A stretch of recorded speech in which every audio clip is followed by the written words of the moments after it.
को अपने ध्यान से और तैयारी से आत्मा में रहते हुए सुनना है। मीडिया टीम उसको प्ले करेंगे उस गवाही को। बहन को माइक दे। और इनकी बेटी है साथ में कौन है? बेटी है और बेटा है, छोटी और बहन है। छोटी बहन है। ओके, आप बताइए आपका नाम क्या था, आपकी टेस्टिमनी कैसे शुरुआत हुई, बीमारी की क्या था, आप बताओ। मेरा नाम अनीता है, मैं कोलकाता से हूँ और ये रोग 8 साल से था और मैं काफ़ी मतलब कि पहले एलर्जी होता था, मतलब ठंड लगने से बहुत ज़्यादा एलर्जी हो जाता था, पर ये सब कुछ नहीं हुआ। काफ़ी साल पहले जब मैं खाना खाने बैठी पापा के घर में, अचानक मैं चावल जब मिक्स कर रही थी हाथ से, बस मेरा नेल निकल गया और बेसिन में जैसे हाथ धुलने गई तो नेल निकल गया। तो जब बहुत ज़्यादा जलन हो रही थी तो रोने लगी, तो पापा बोले क्या हुआ, सब ठीक हो जाएगा, चिंता मत करो।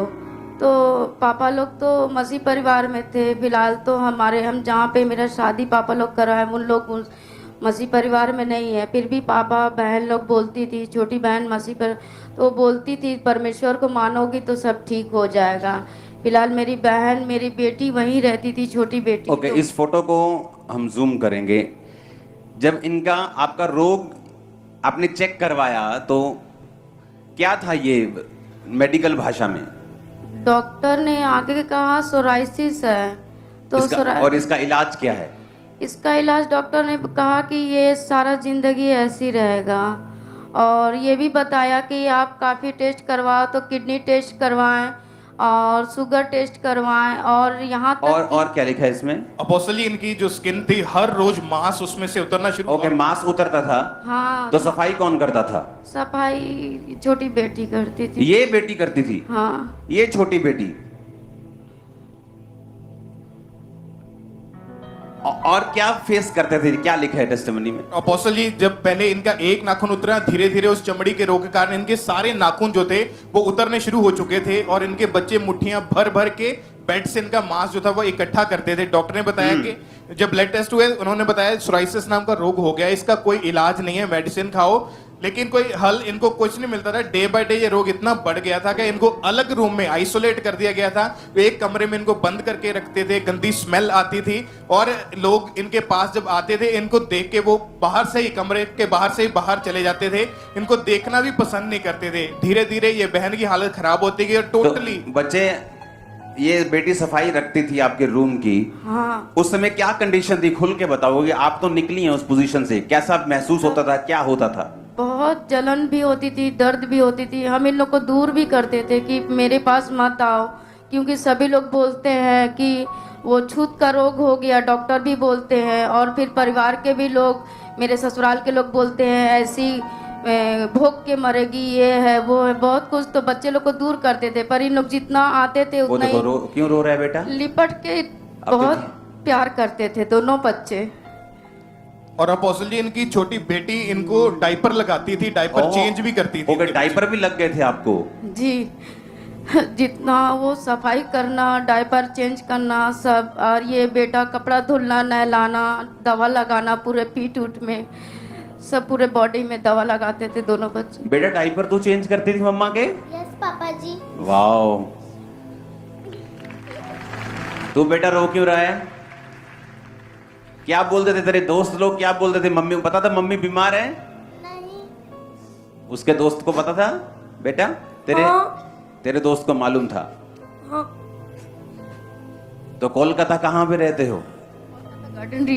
गार्डन रिच डग जो है, जहाँ जहाज बनती है पानी के, वहीं। और जो डायपर लगाते थे, क्यों लगाते थे डायपर? वो यूरिन पास हो जाता था, लूज मोशन, अचानक मैं दवा खाती थी, लूज मोशन हो जाता था, तो डायपर लगा के रखने पड़ते थे। हाँ। और स्किन उतरती थी, बेटी साफ करती थी रूम सारा। दोनों लोग साफ करते थे। जो स्किन उतरती थी, वो स्मेल रहती थी, किसी से मिलते नहीं थे, आइसोलेट कर दिया, अलग कर दिया था आपको। और अपोस्टली लोग इनको ताने देते थे कि तू ऐसे ही इसी बीमारी में मर जाएगी। 20 डॉक्टर चेंज करके देखे, 8 साल इलाज करवा के देख लिया। और ये बहन रेलवे में सरकारी नौकरी करते थे, उसी बीमारी के कारण वो जॉब भी इनकी छूट गई थी, काम पे भी बिल्कुल नहीं जा पाते थे। और इन्होंने 2 बार सुसाइड करने की कोशिश करी क्योंकि इतना ज्यादा दुखी हो चुके थे। ट्रेन के नीचे आके फिर गहरे पानी में छलांग लगा के मरने की कोशिश करी। फिर इनके एक विश्वासी सिस्टर हैं, उन्होंने इनको खामरा चर्च के बारे में बताया, तो मीटिंग्स लगातार अटेंड करनी शुरू कर दी। फिर जब चर्च के बारे में आना शुरू किया, परमेश्वर की आत्मा ने छुआ और 12 मार्च 2023 को इन्होंने व्हाइट कार्ड बनवा के आप जिसे ले हैंड प्रेयर करवाई थी। ओके, वो देखेंगे। कैसे करूं रज़ा की डूबी नहीं आँखों किनारे लगा दिया मुझको नशा मुझको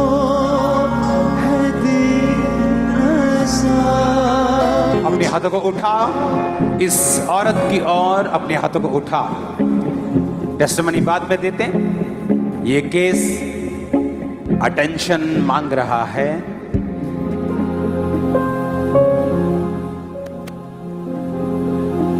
मुझको है दी नशा। ऐसे पेशेंट्स को आप हमेशा इमरजेंसी में रखते हैं, क्योंकि ताकि लोगों को इनसे दिक्कत ना हो।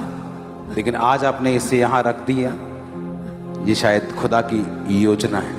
आमीन, आमीन, आमीन। मुझको है दी नशा। आमीन।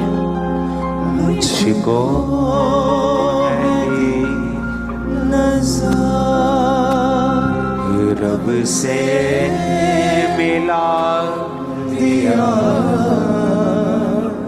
मेरे गुनाह का Be healed in Jesus' name. यीशु उठा दिया मेरे गुनाह का Be healed, devil. Out!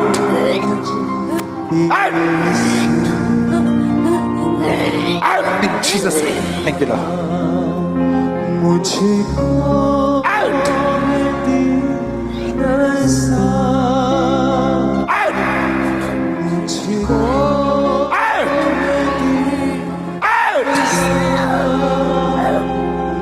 रब से मिला दिया मेरी मत तेरी नसीहा। कैसे करूं बयां अज़मत You are free in Jesus' name. क्या हुआ आप खुद बताओ प्रेयर के बाद? और अपोस्टल जी उस प्रेयर के बाद इनकी बॉडी में ठंडक एकदम महसूस हुई, आपको उसके ठंडक महसूस हुई? हाँ, ओह जीसस। और उसके सेम टाइम से इनकी रिकवरी होनी शुरू हुई। आज 6 महीने हो चुके हैं, इनकी बॉडी बिल्कुल क्लीन हो दिखाओ, चुकी दिखाओ, दिखाओ। कोई सोराइसिस नाम का रोग नहीं है, टांगे दिखाओ। कोई बीमारी नहीं है, कोई टांगे। जख्म नहीं है।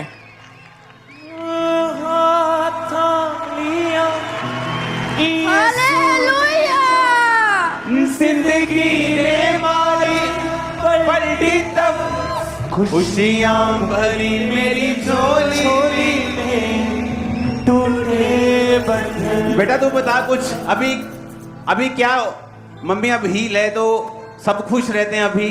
पापा जी। वाह, तुम्हारे कपड़े कितने सुंदर हैं दोनों के। थैंक यू पापा। कोलकाता से फ्लाइट में आए हो कि ट्रेन में आए हो? ट्रेन में। फ्लाइट में भेजूं वापिस? हाँ जहाज में लोगों को गवाहियां देते जाना।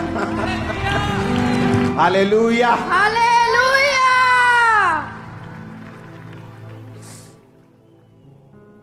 दिखाओ दोबारा से अपने टांगों को दिखाओ जरा, नाखून दिखाओ, टांगों को दिखाओ। ओह जीसस। मेरी झोली में टूटे बंधन। अपने हाथों को उठाओ। Thank you Jesus. हालेलुया। जोर से परमेश्वर की तारीफ करें, तालियों के साथ अपने हाथों को उठाते हुए। लोगों को गवाहियां देते जा। दिखाओ दोबारा से अपने टांगों को दिखाओ जरा, नाखून दिखाओ, टांगों को दिखाओ। ओह जीसस। मेरी झोली में टूटे बंधन। अपने हाथों को उठाओ। Thank you Jesus. हालेलुया! जोर से परमेश्वर की तारीफ करें तालियों के साथ अपने हाथों को उठाते हुए। वो निगाहें पाकीज़े की मेरा आज़ू, उनकी सोचें रास्तबाजी मिला